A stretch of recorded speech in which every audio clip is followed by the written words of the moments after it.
Good morning, good afternoon, good evening, everybody. Whenever you're watching this video, most of you will probably watch it right away, so it is morning on Sunday.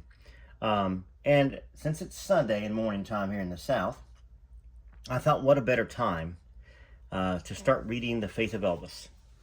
Now, I don't know exactly what to expect getting into this. Billy Stanley is Elvis Presley's brother through marriage.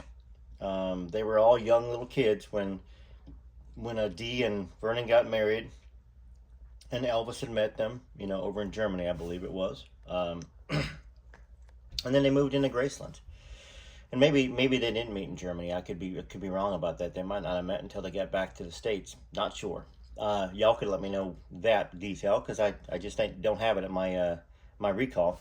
But thanks to y'all been watching from here to the great unknown. Are you lonesome tonight? Elvis and Kathy, Child Bride, Inside Elvis, and my Army Days with Elvis, Johnny Lang.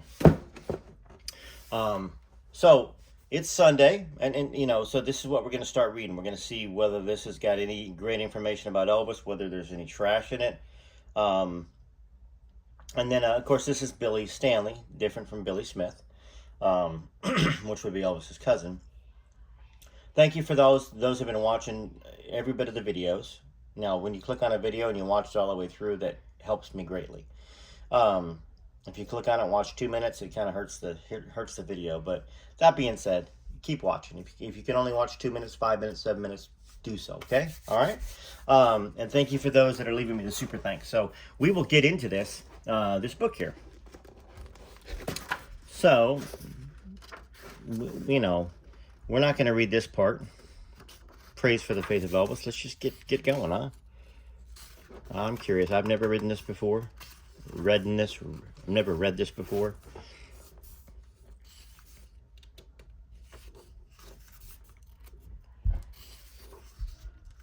Introduction. Elvis is alive. I know it sounds crazy, but it's true. How do I know he's alive? Because I've seen him. As I watched Elvis's casket being placed into a mausoleum in 1977, I felt an overwhelming grief, assuming I would never see him again. But I did see him. The first time was in a dream 10 years later. Drugs and bad decisions had brought me to the lowest point in my life, and the words he spoke changed my life forever. I saw Elvis a second time in 2018, 41 years after he died. I suffered a major heart attack and was clinically dead for 10 minutes, but it was enough time to see Elvis in a vision. We talked briefly, and he shared his final message with me. Tell all my friends, family, and fans I love them, and I'll see them when they get here. Behind the glitz and glamour, beyond the movies and millions of records sold, is a man driven by his faith in God. Now, I didn't know him as a fan, a Hollywood producer, or the countless number of people who wanted a piece of him. I knew him as a brother. I want you to see the man who gave so much of himself, almost too much. A man who thought it was better to give than receive. A man dedicated to protecting his younger brothers and sharing the love of Jesus with each of us. This is a story of faith, hope, and love. It's a story only a brother can tell. Now, I was 7 years old when my mother, Dee, brought me and my two younger brothers to live at Graceland in 1960. Although my brother Ricky and I were born in the same year in 1953, I was older than him for 11 months out of the year. I was born in January, and he was born in December. My brother David was 2 years younger. As for my mother, she was still young in years, but long in life experience. As a military wife who had moved around a lot, she was ready to settle down. My mother and father were separated, but their divorce was not finalized. Now, she would go on to marry Elvis's father, Vernon, a few months after we moved in with the Presley family.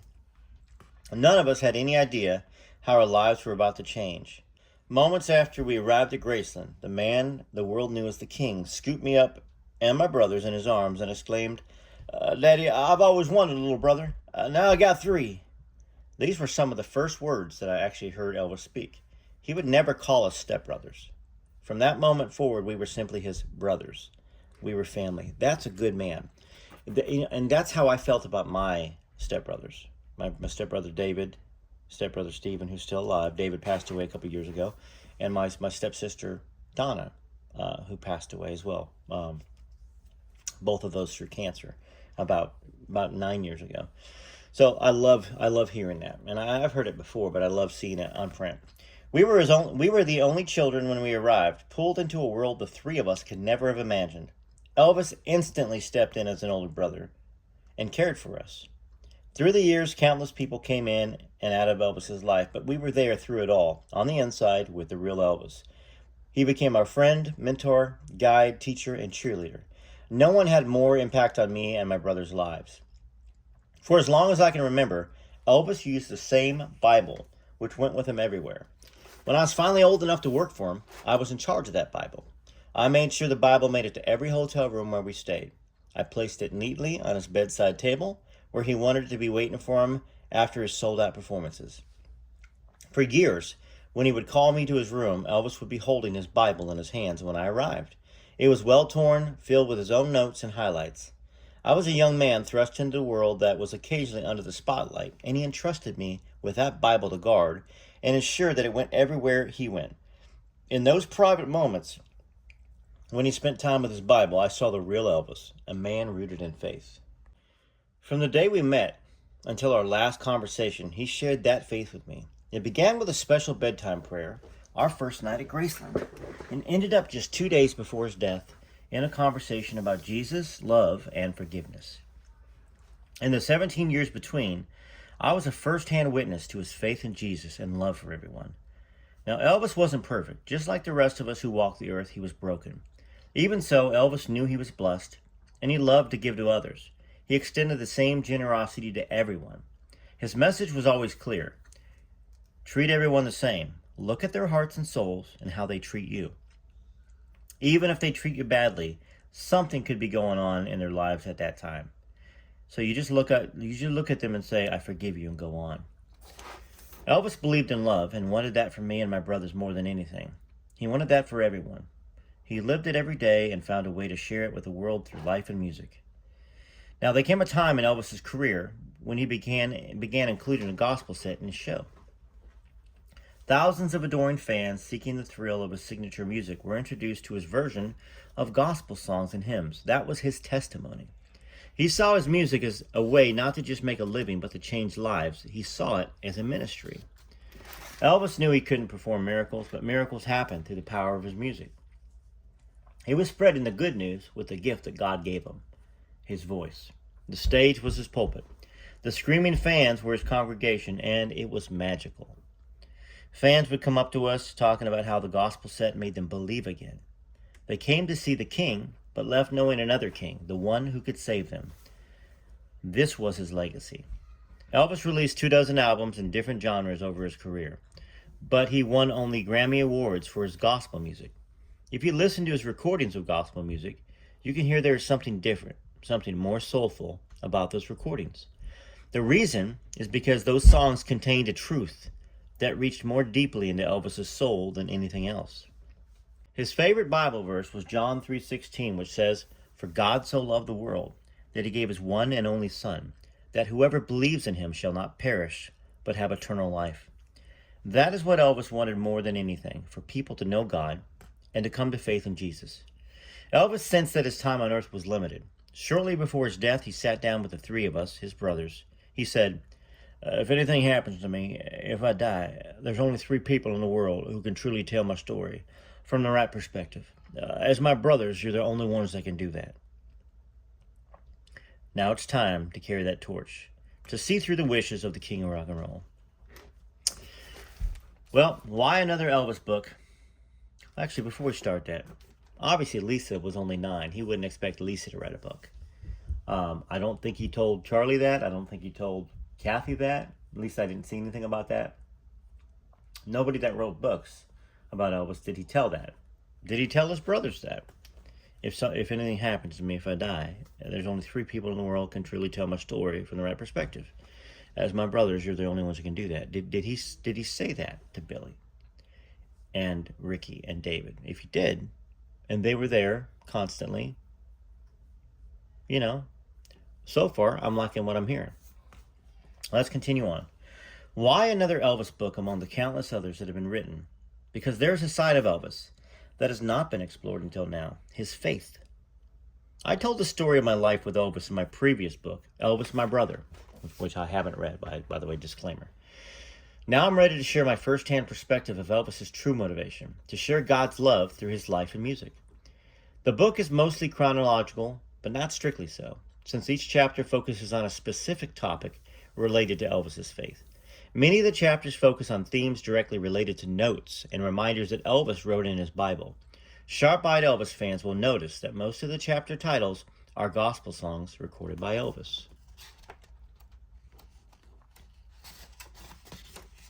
Mansion on a hilltop, or mansion over a hilltop, he knows just what I need. You'll never walk alone in my Father's house. Somebody bigger than you and I'll be home for Christmas. It is no secret. He touched me, oh happy day. Part 2, where no one stands alone, by and by. Stand by me. I've got confidence. Swing down, sweet chariot. Lead me, guide me. If the Lord wasn't walking by my side. America the beautiful, run on. And part 3, how great thou art. Amazing grace. Help me. Further along, known only to him, if we never meet again this side of heaven. Seeing is believing in a thing called love. So, he's going to talk about all those different parts. The book is divided into 3 parts based on the trifecta of faith, hope, and love from chapter 1, Corinthians 13:13. Part 1, Faith Like a Child, explores my early days with Elvis when he was helping my faith develop. In many ways, he was a big kid at heart. These chapters focus on topics such as his family, his music, and his relationship with fans, how he mentored me and my brothers, and how he dealt with his fame. Part 2 is the hope of his calling. That explores the conflicts, opportunities, and stories related to Elvis's different areas in his life as faith was put to the test. These chapters include topics such as his support of racial equality, his love for cars, his struggle to transition from movies back to concerts, and his impromptu visit with President Nixon. Part 3, the greatest of love is these. It takes us to even greater depths of Elvis's faith. You will hear stories about his use of gospel music in concert, his struggles with fame, and his suspicions that he might die young. You will also get a first-hand account of my spiritual encounters with Elvis since his death. The story of Elvis isn't just a story of music. It's a story of reminding the world that we are all worthy of redemption and grace. And what better place for 3 young boys to learn that lesson than in a place called Graceland?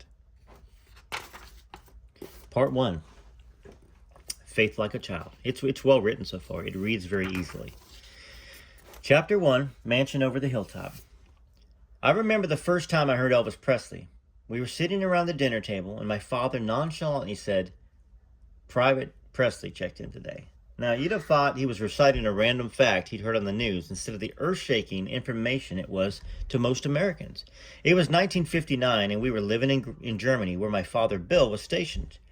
Elvis was stationed at the same base, and my father and Elvis's father, Vernon, had become friends. My father was a career sergeant, and the Army was his life. He was not a pleasant person to be around, and neither me nor my brothers had much of a relationship with him. According to my mother, my father was not happy unless there was a war. My father was also an alcoholic who had turned to the bottle to manage his pain. I remember him telling me years later, "Billy, nobody survives war. I don't care if they come home or not." And that is a very true statement. If you all know anybody that's a veteran that actually was in war, not just served, but was in war, there are things that you cannot unsee that are burned into your memory. The deaths of your friends, the people that you had to unalive. My father may have come home from the war, but he did not emotionally get to survive, especially after seeing his best friend's head, there we go, blown up. I got to cover that because YouTube don't like that. He and my mother became more distant over time, especially when Vernon entered the picture. Vernon's wife, Gladys, had died the year before. Now, I saw Vernon a few times at her house in Germany, and he and my mother would talk on the phone quite a bit when my father was gone. When my father was home, he would go out with Vernon, and sometimes my mom would join them. Odd as it sounds, pretty soon my father asked Vernon to take her out because he couldn't do it. As a widower, Vernon was drawn to my mother's energy and charm. She was a petite blonde with blue eyes and excellent cooking skills. He started seeing my mom regularly and said he wanted to marry her. By that point, my parents had already decided to get a divorce.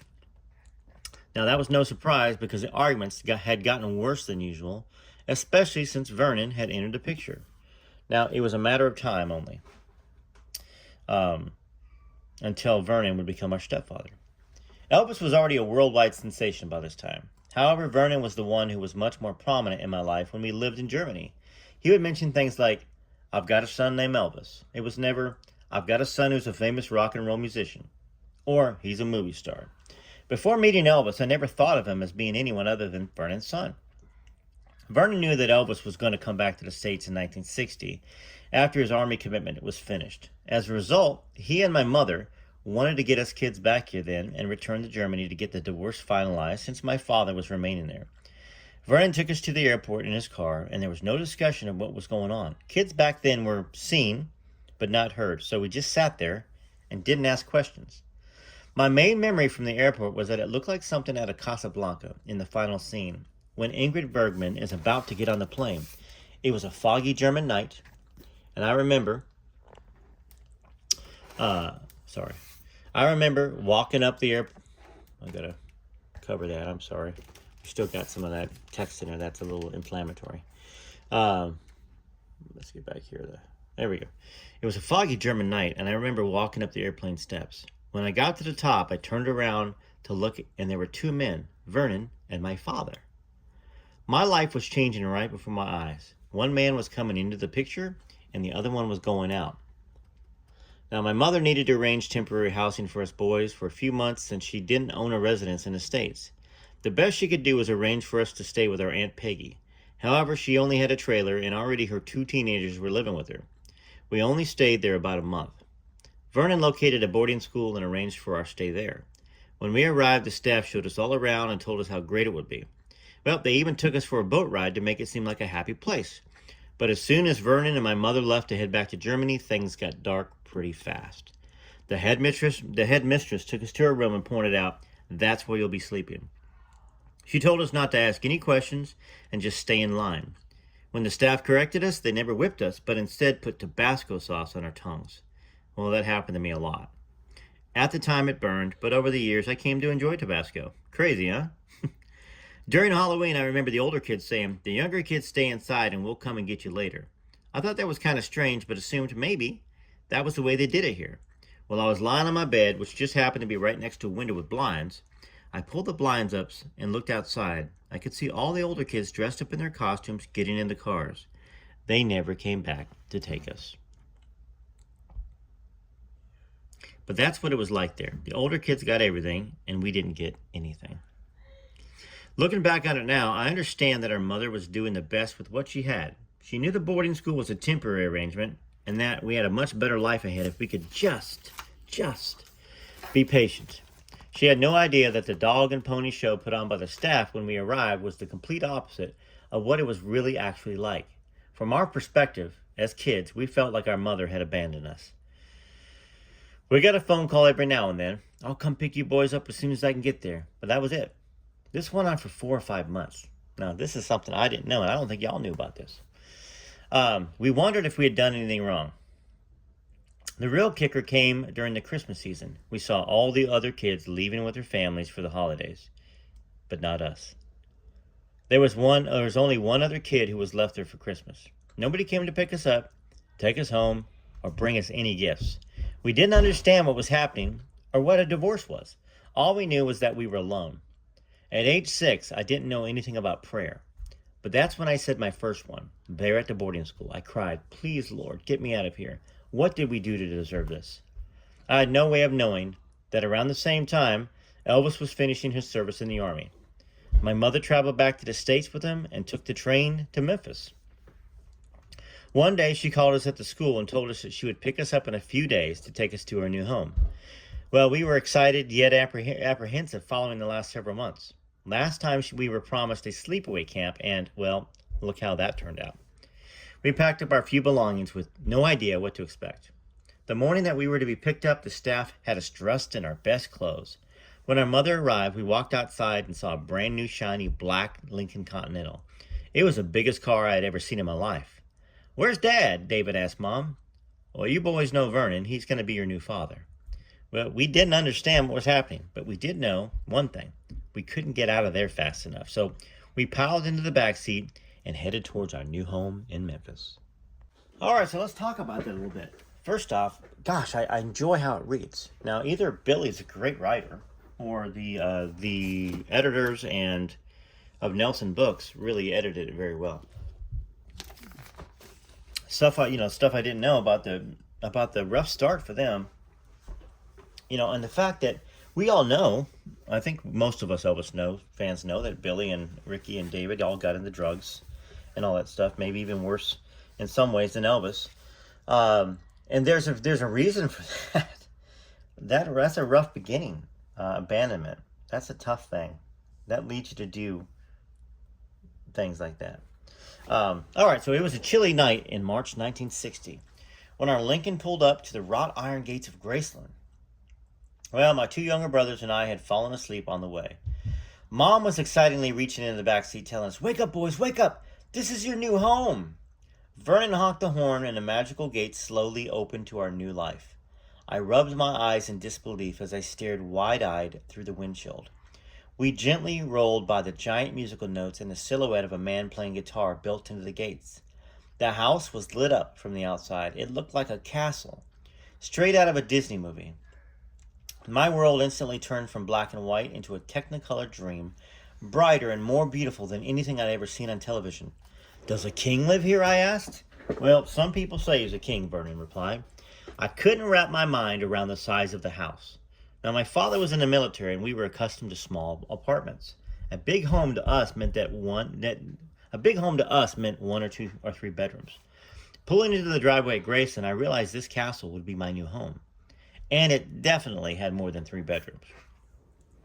As soon as the car stopped, me and my brother spilled out into the driveway. We were led through the back door of the house and instantly embraced by Alberta. Now, obviously, they pulled around the back of Graceland where you go and continue to Vernon's office on the tour, if you've ever been to Graceland, and they went in through that back door. So we were instantly embraced by Alberta, one of the maids at Graceland, a large, loving black woman who immediately made us feel welcomed and important. She had a smile that would light up the room. When she hugged you, it made everything disappear.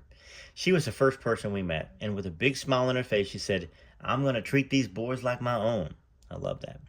Alberta told us that Elvis was waiting for us downstairs, playing pool. Well, we nervously descended the stairs and entered into an unknown, dimly lit, smoky room with a group of people crowded around a pool table. We stood there at the entrance, unsure if we should approach the table. Well, it grew quiet, and then a deep voice with an unmistakable southern accent said, "Hey, ball, a corner pocket." I heard the sound of the ball striking and then the soft thud of the 8 finally landing home. The crowd cheered and applauded. Someone hollered, "Nice shotty!" Almost on cue, the crowd parted like the seas and turned to us. There at the other end stood Elvis. It seemed as if a spotlight shone on him with a pool cue in his hand, eyes fixed on us. His face lit up as he set down his cue and walked across the room.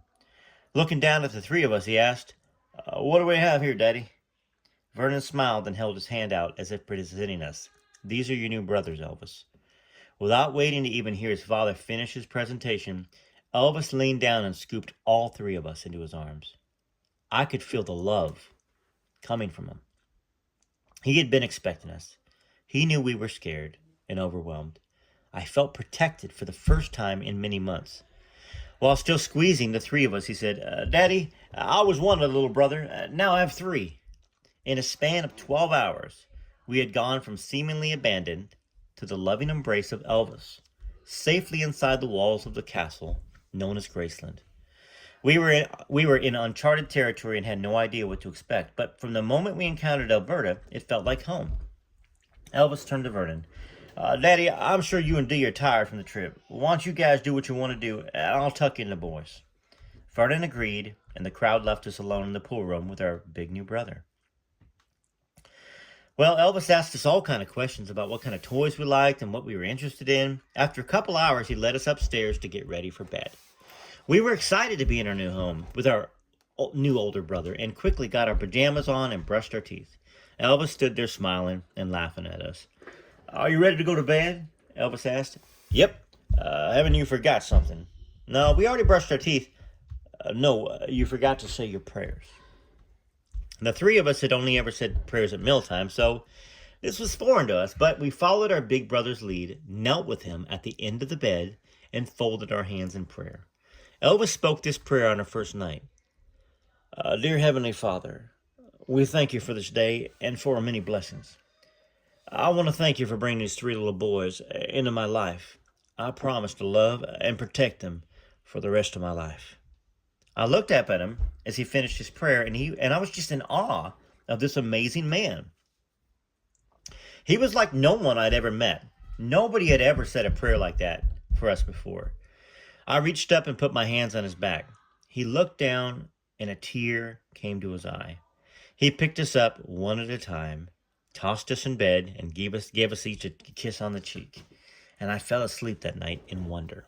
So that's a wonderful, wonderful introduction to Elvis as the big brother and to the protector. And you wonder if Elvis and Gladys got on their knees and prayed by the bed when they were younger.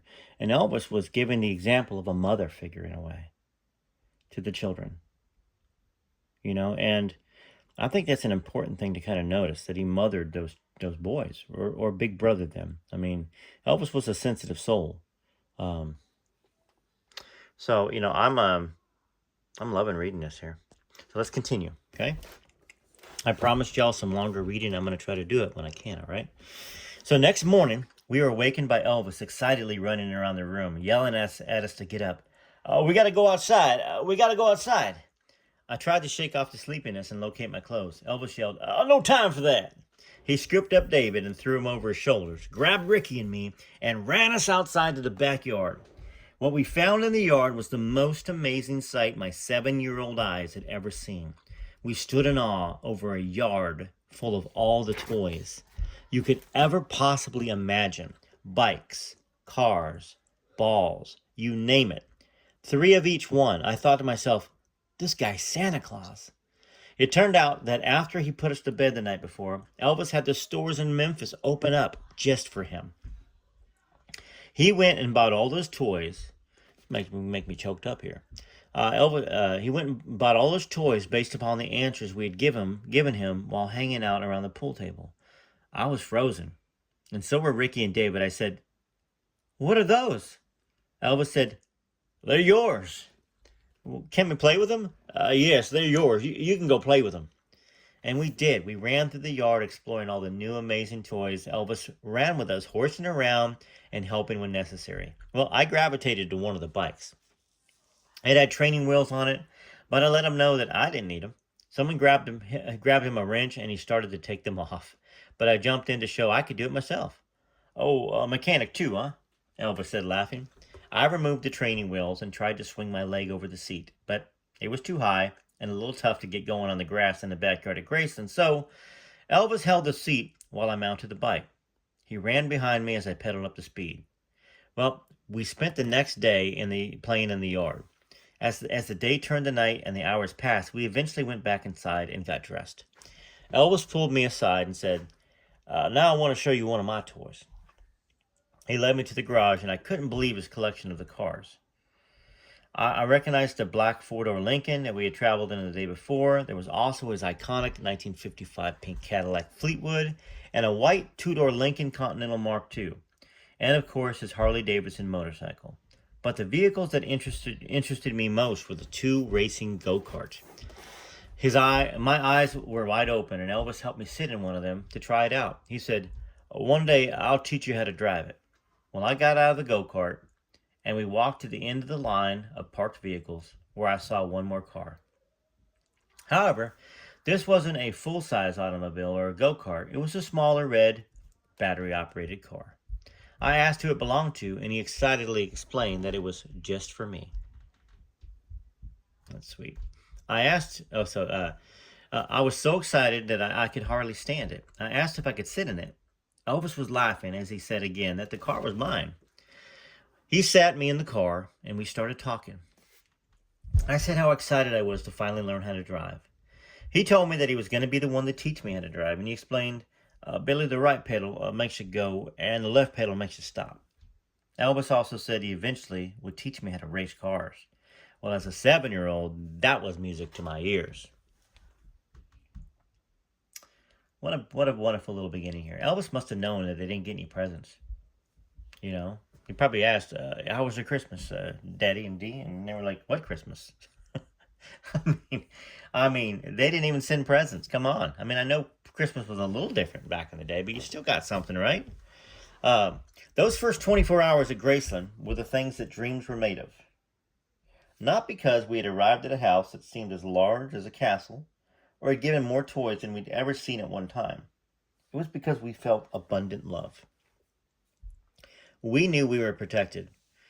As a person of faith, it's easy to talk instead of walking the walk, but deeds are more powerful than words. Elvis didn't just sing about gospel, he lived it. James 1:22 through 24 says, "Do not merely listen to the word and so deceive yourselves. Do what it says.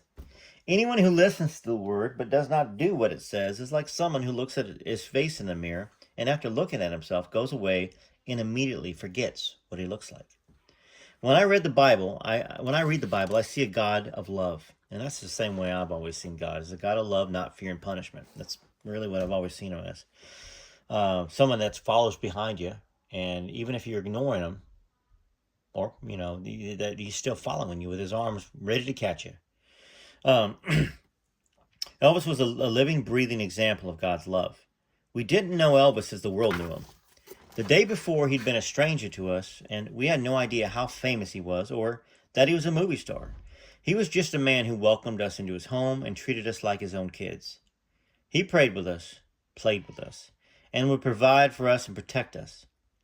Elvis sang an old gospel song about a mansion over a hilltop. He wasn't kidding. It wasn't just a home that he bought. It wasn't just the place I grew up in as a kid. It's also the one God has waiting for us in heaven. So that's where I'll stop. I think it's a nice little wonderful reading there. The Faith of Elvis, Billy Stanley. So let me know what you think in the comments while we listen to these couple little songs. One of them obviously is, there's only one king, and that's Jesus, said Elvis on stage. That's the one we're going to listen to first. And then there's no greater love than a mother's love, another song I wrote. Even though Elvis wasn't a mother, he mothered them. He brothered them and mothered them. And that's a very important thing for us to realize as Elvis fans and to share with people that are critical of Elvis. TCB TLC, I'll check in at the very end of the video.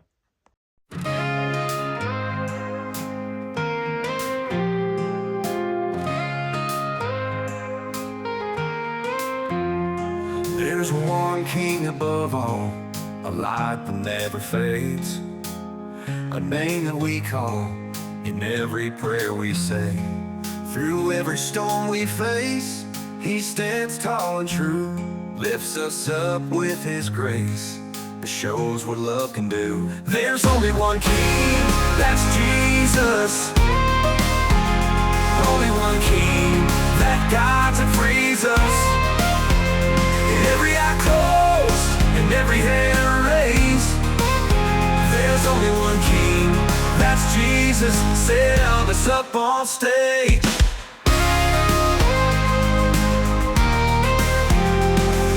Darkest of the nights, when hope seems all but lost, his light it shines so bright because he took up the cross. There's only one king, that's Jesus. Only one king that guides and frees us. Every head bowed and every hand raised. There's only one king, that's Jesus. Set Elvis up on stage.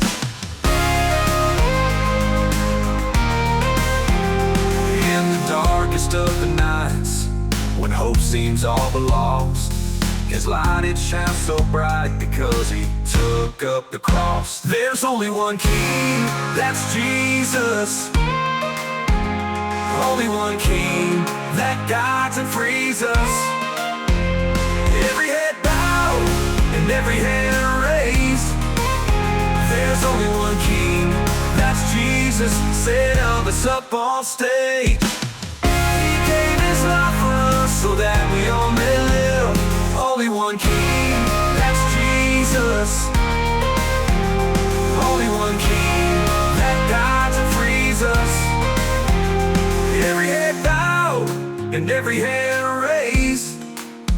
There's only one king, that's Jesus, said Elvis up on stage.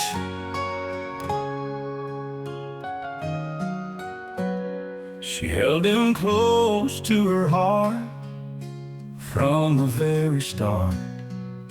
Through every joy and fear, she kept him near and dear, with a love that's pure and true.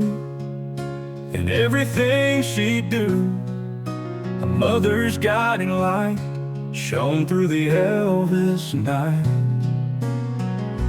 Oh, Gladys loved her son until her big old heart gave out. And there's no greater love than a mother's love.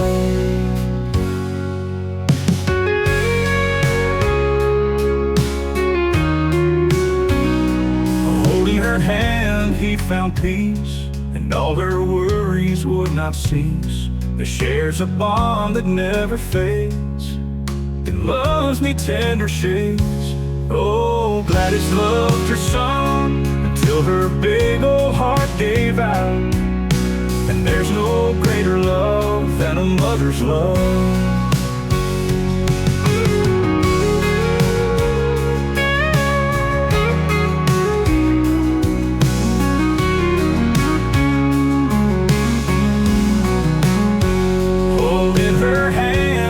Found peace, and all her worries would not cease.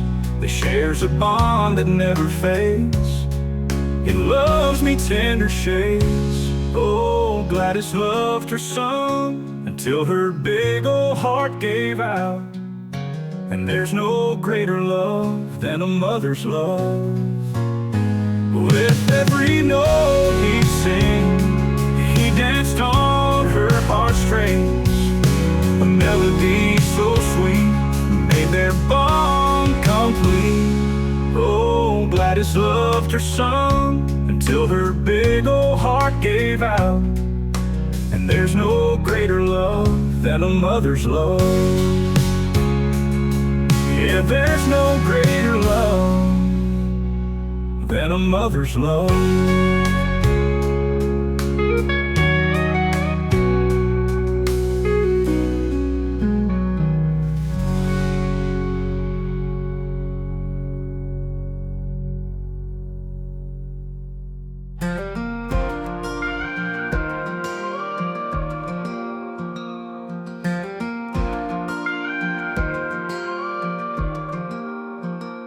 I'm in a blue suede dream tonight, and feel the rhythm come alive. My heart beats to every Elvis song. On my turntable I turn on. Hound dog echoes in my veins. Jailhouse rocking through the years. We're all the part of him that red remains as we wipe away our tears. We say thank you to the mailman, say our grace and our amens. Live our life in God we trust. Yeah, Elvis is alive in all of us.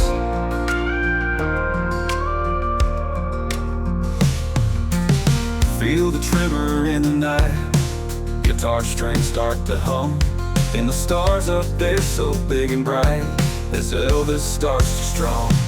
We say thank you to the mailman, say our grace and our amens. Live our life in God we trust. Yeah, Elvis is alive in all of us.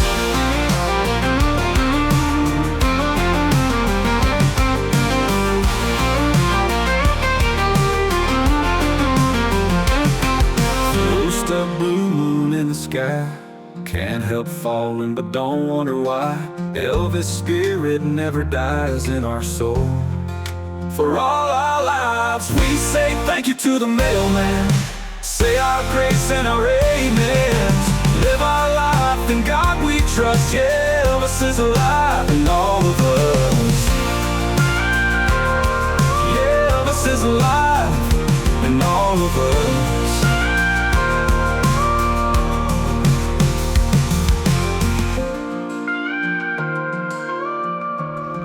So I'll tell you what, I really am enjoying this book, and I'm kind of glad I started reading it this morning. It makes for a good Sunday and a good message for all of us. whether we go to church or whether we don't, I think the majority of us on here believe, in being kind to others and to representing, our time here on earth as a positive one. Elvis was very clear about spreading love, kindness, and generosity. You can hear the kids up there screaming and playing, my sons and neighbors. Anyhow, TCB TLC, I hope you have a wonderful Sunday, and stay tuned for some reading of Elvis and Kathy later on today. And also, Are You Lonesome Tonight? TCB TLC.